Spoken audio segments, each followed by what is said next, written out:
জান্নাতের মধ্যে সবচাইতে ছোট মর্যাদা যিনি পাবেন তার জন্য কি রেখেছেন আল্লাহ রব্বুল আলামিন সেটা শুনে যান। মুসা কালিমুল্লাহ বলে, আল্লাহ জান্নাতের সবচাইতে ছোট মর্যাদা কি হতে পারে?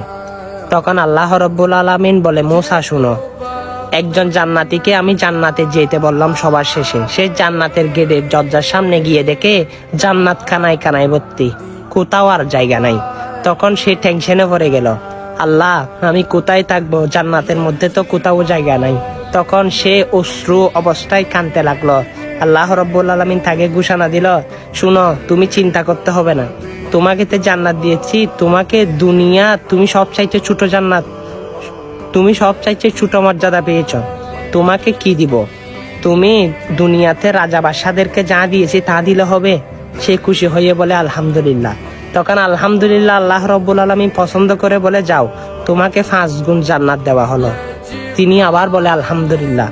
আবার আল্লাহ রব্বুল আলামিন খুশি হয়ে বলে, যাও তোমাকে 10 গুণ জান্নাত দেওয়া হলো। সুবহানাল্লাহ। দেখেন একেবারে যে ছোট সবার শেষে মর্যাদা পেল জান্নাতের, সে কিন্তু এত 10 গুণ সমান জান্নাত পেয়ে গেল। আল্লাহু আকবার। দেখেন আপনি যদি সেই জান্নাতের মধ্যে যদি আগে বা শেষে ঢুকেন, আপনার জন্য কি নিয়ামত রয়েছে আপনি কি একবারও ভাবতে পারতেছেন?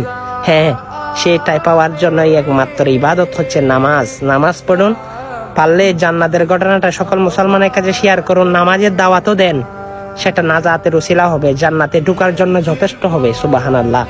আজও বুঝে রাখবেন, ভিডিওটা শেয়ার করে দিয়েন। আমিন।